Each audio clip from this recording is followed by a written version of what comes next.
हाजी साहब, मेरे तमाम से रुका मौजूद हाज़रीन इकराम, बुजुर्गान कौम और मिल्लत, मैं आप तमाम का बेहद शुक्रगुजार हूँ कि आपने अपना कीमती वक्त निकालकर आज के इस मजलिस इत्तेहादुल मुस्लिमीन के जलसे में शिरकत की।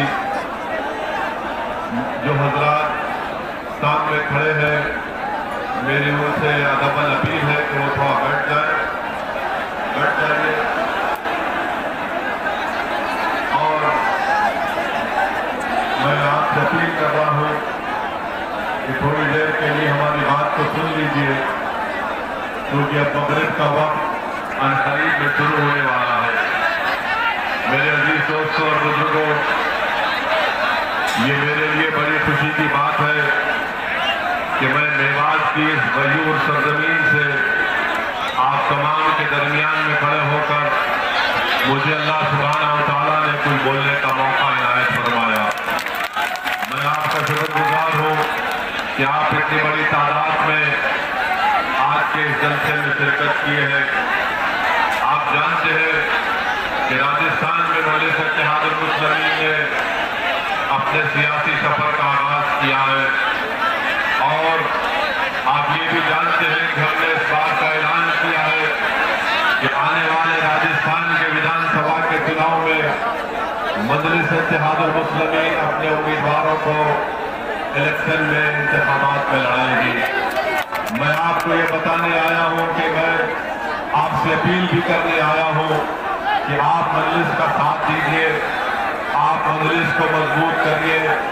मैं मेवात की सरजमीन पर बसने वाले हमारे गयूर बुजुर्गों से भी अपील कर रहा हूँ कि आप हमारी सरपरस्ती करिए। नौजवानों से अपील कर रहा हूँ कि आप हमारा साथ दीजिए, ताकि आप और हम मिलकर आपके ख्वाबों को पूरा कर सकेंगे। जो नाइंसाफी हमसे हो रही है, हम उस नाइंसाफी का खात्मा करेंगे।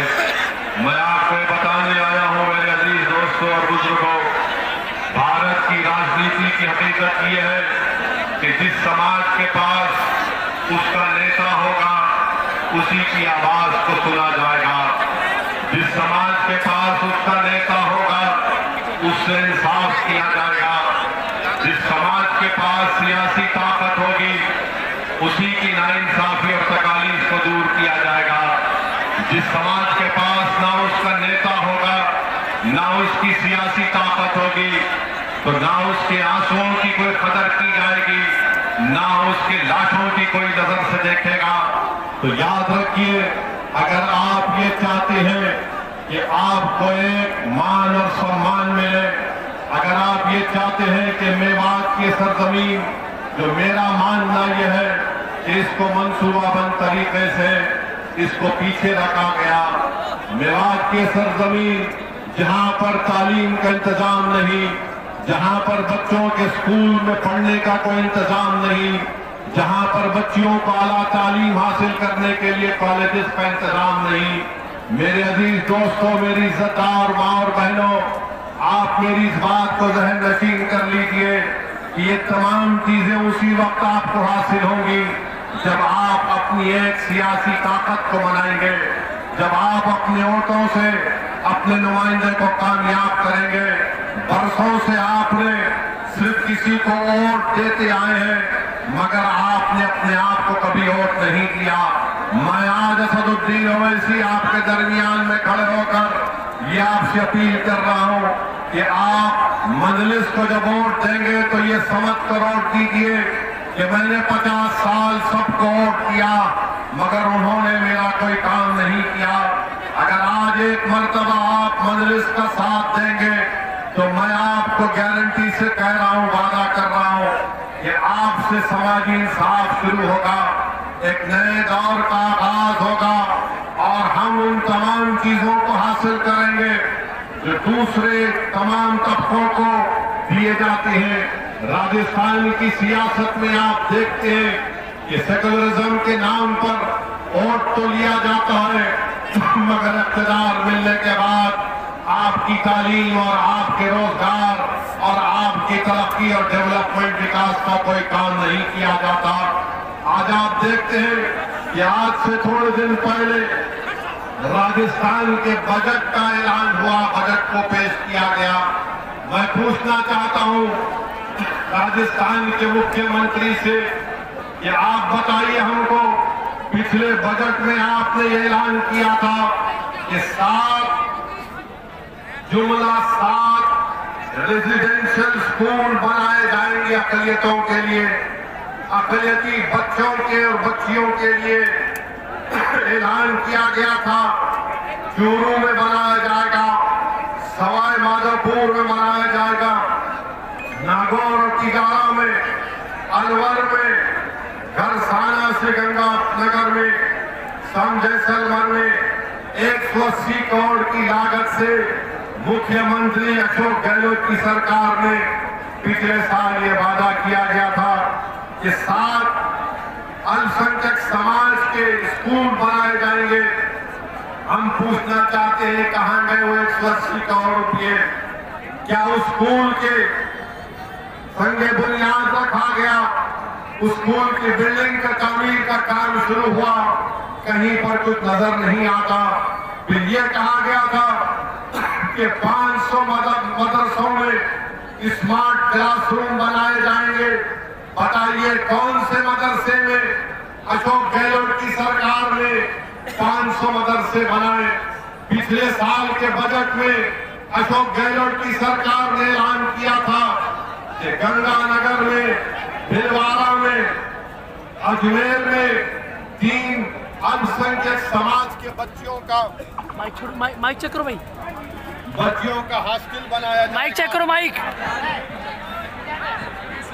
और फिर अल्पसंख्यक समाज अकलियतों के बच्चों के लिए हॉस्टल बनाया जाएगा नागौर में, सवाई माधोपुर में, पाली में, भरतपुर में, अलवर में 20 करोड़ की लागत से बनाया जाएगा।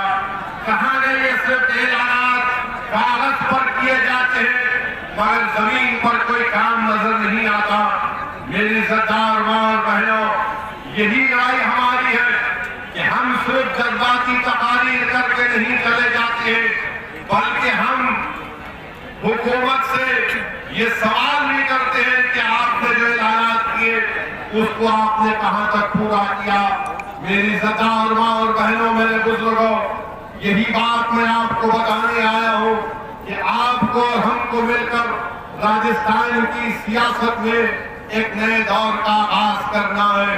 लोग आपके दरमियान में आकर कहेंगे कि असदुद्दीन ओवैसी भड़काऊ भाषण देता है, असदुद्दीन ओवैसी तनाव पैदा करता है, असदुद्दीन ओवैसी से फिरका परस्ती बढ़ती है। तो ना मैं फिरका परस्ती ऐसे चीजों को मानता हूं। मेरे भाषण से, मेरी सोच में किसी भी समुदाय के खिलाफ ना मैं कभी था, ना कभी रहूंगा इंशाअल्लाह ताला। मेरी लड़ाई यह है कि भारत के संविधान में राइट टू इक्वालिटी एक फंडामेंटल राइट है। अगर सबको हकूक मिल सकते हैं तो फिर राजस्थान के मुसलमानों को, राजस्थान के दलितों को और राजस्थान के आदिवासियों को क्यों नहीं दिया जाता? यही हमारी लड़ाई है। आज आप देखते हैं कि 5 साल से कांग्रेस की सरकार है, इनके बजट के ऐलानात को मैंने आपके सामने रखा और उसके बावजूद भी कोई ऐलान, जब आप ऐलान 1 साल पहले करते हैं उसके बाद आप देखते हैं कि जमीन पर कुछ नहीं किया जाता। मगर जब चुनाव आएगा तो इनकी जबान से आप जरूर सुनेंगे कि ओवैसी पर यकीन मत करो, ओवैसी वोट काटने आया है। अरे कांग्रेस के लोगों सुनो, पिछले 2018 में तुमने राजस्थान में कामयाबी हासिल की थी। जब लोकसभा का इलेक्शन 4-5 महीने के बाद हुआ तो तुम एक लोकसभा की सीट नहीं जीत सके। जब क्या ओवैसी आया था या ओवैसी का जिन आया था या कौन आया था? और खुद मुख्यमंत्री के बेटे चुनाव हार गए। मगर आप देखेंगे कि आज के हमारे इस तकरीर के बाद कल से कांग्रेस के चूहे अपने बिलों से निकलेंगे।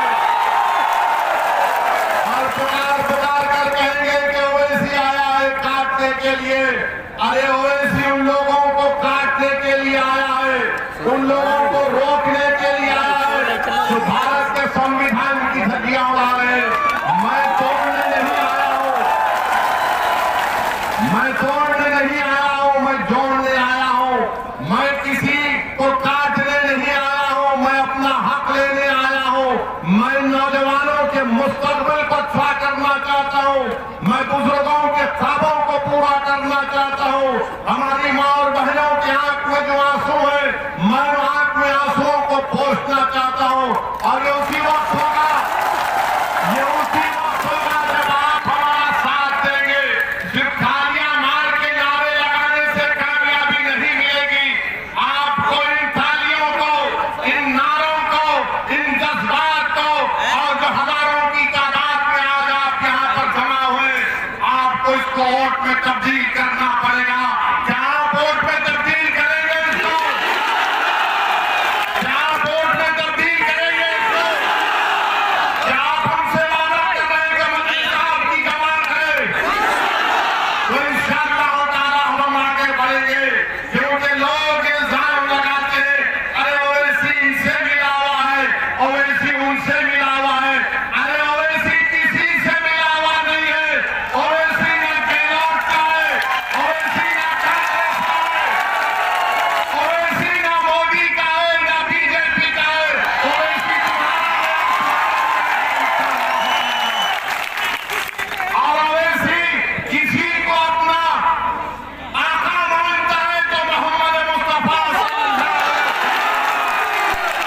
ओवैसी के सामने कोई वजीर आजम और कोई प्रधानमंत्री या चीफ मिनिस्टर सब बराबर है। और हम बराबरी चाहते हैं। बराबरी कैसे हासिल करेंगे? गुलामी करने से बराबरी नहीं मिलती, खड़े होकर अपने हक के लिए लड़ने से बराबरी मिलती है। तो मेरे अजीज दोस्तों और बुजुर्गों, आपको एक सियासी ताकत बनना है, आपको एक सियासी कुव्वत बनना है।